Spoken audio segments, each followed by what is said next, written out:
Rising star মেডিকোসের নতুন ভিডিওতে তোমাদের সবাইকে স্বাগত। এই ভিডিওটি দেখার আগে তোমরা অবশ্যই এর পার্ট ওয়ানটা দেখে নেবে। পার্ট ওয়ানে আমি ডিসকাস করেছি এর আগের রুলসগুলো।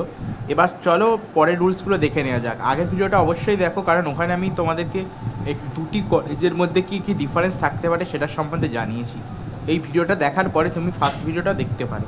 To verify candidates in the round 2 who have failed choice round 2 and were allotted and admitted round 2 and provided willingness to participate in the round 3 are allowed to participate in round 3. হ্যাঁ, এটা বলতে আমি তোমাদের ভুলে গেছিলাম যে round 2 তে যারা কলেজ পেয়ে গিয়েছে এবং অ্যাডমিশনও নিয়ে নিয়েছে, তারা যদি উইল দেয় যে আমি রাউন্ড 3 তে পার্টিসিপেট করতে চাই, তবে কিন্তু সে রাউন্ড 3 তে পার্টিসিপেট করতে পারবে। এমন না যে তুমি বলবে আমি পার্টিসিপেট করতে চাই না এবং তারপরে তুমি মন চেঞ্জ হলো যে না আমি রাউন্ড 3 তে পার্টিসিপেট করব, সেটা করা সম্ভব নয়।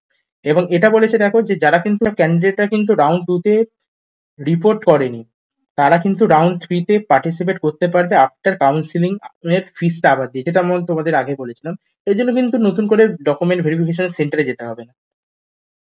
এবার দেখো, during the physical document verification process, if a candidate fails in the document verification and want to initialize their application, then such can be allowed in round 1 or round 2 or round 3.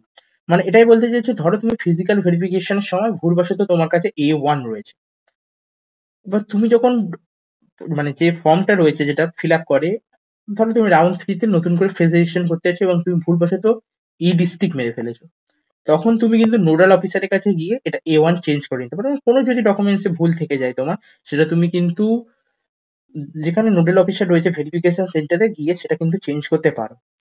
এবার দেখো, registered candidate who have not filled up choices in round 3 are not allowed in the round 3 counselling.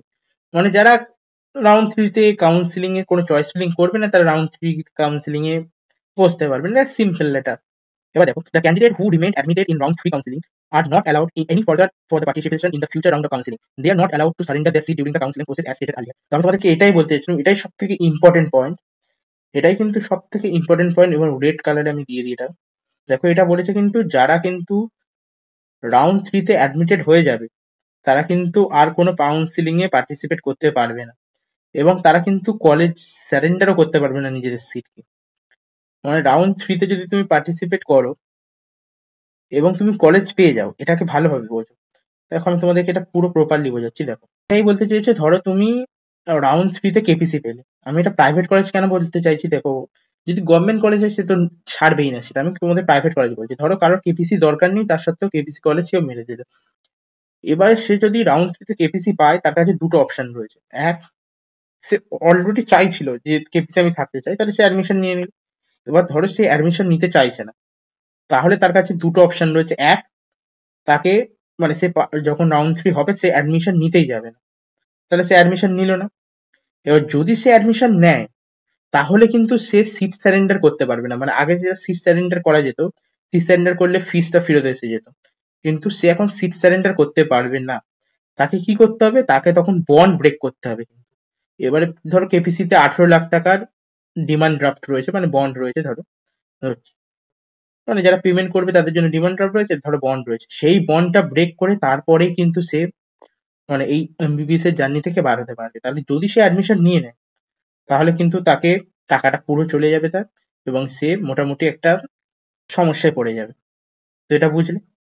The candidate who remains not reported in round 3 after allotment are not allowed any further counselling. ওটাই বললাম, যদি সে admission না নেয়, তাহলে সে পুরো counselling থেকে বাদ চলে গেল।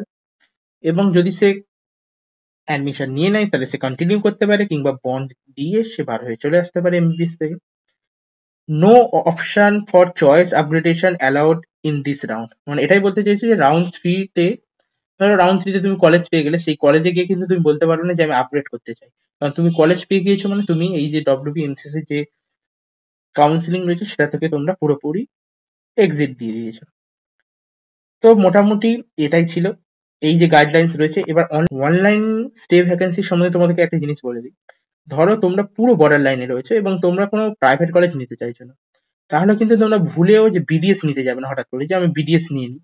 না, এটা করবে না যে আমরা বিডিএস নিয়ে নেব, আমার ইন্টারেস্টই নেই। তাহলে তুমি কিন্তু অনলাইন স্টে ভ্যাকেন্সিতে যেতে পারবে যদি তোমার রাউন্ড 1, রাউন্ড 2 এবং রাউন্ড 3 কোথাও যদি কোনো কলেজ না হয় তারপরেই কিন্তু তুমি অনলাইন স্টে ভ্যাকেন্সি রাউন্ডে যেতে পারবে। তার জন্য তোমাদের প্রত্যেকটা বিডিএস থেকে শুরু করে কোনো জায়গায় যেন তোমাদের অ্যাডমিশন না হয়, তবেই তুমি অনলাইন স্টে ভ্যাকেন্সিতে যেতে পারবে। এবং অনলাইন স্টে ভ্যাকেন্সিতে মাঝে সাঝে চমৎকার হয়ে যায়। আমি কি কি চমৎকার হয় সেগুলো তোমাদেরকে অবশ্যই একটা প্রুফের সাহায্যে আনবো, একটা ভিডিও, যে কি কি চমৎকার হতে পারে অনলাইন স্টে ভ্যাকেন্সিতে। তো সেটা অন্য ভিডিওতে জানাবো। এবার আমি তোমাদেরকে এই পুরো জিনিসটাকে একটা সামারি হিসেবে তোমাদেরকে জানিয়ে দিচ্ছি। ফ্লোট চার্টটার সাহায্যে আমি তোমাদেরকে পুরোপুরি কাউন্সিলিং এর যে প্রসেসটা রয়েছে শর্টকাটে আমি বুঝিয়ে দিচ্ছি, সামারাইজ করে দিচ্ছি। দেখো, রাউন্ড 3 কিন্তু কাউন্সিলিং স্টার্ট হয়ে গিয়েছে। তোমরা যদি নতুন ক্যান্ডিডেট হয়ে থাকো, মানে আগে যদি রেজিস্ট্রেশন না করে থাকো, তাহলে তোমরা রাউন্ড 3 এর জন্য এলিজিবল। তোমরা ফ্রেশ রেজিস্ট্রেশন করবে, ফি পেমেন্ট করবে, ডকুমেন্ট ভেরিফিকেশন করবে, করলে মোটামুটি তোমরা পার্টিসিপেট করতে পারবে রাউন্ড 3 কাউন্সিলিং। এবার দেখো, যারা অলরেডি ভেরিফাইড হয়ে গিয়েছো রাউন্ড 1 আর রাউন্ড 2 তে, এটা ইয়েস যারা করেছো, তারা কিন্তু ডকুমেন্ট ভেরিফিকেশন তোমাদের সাকসেসফুল হয়েছিল কি হয়নি তার উপর বেসিস করে পরের স্টেপে যাবে।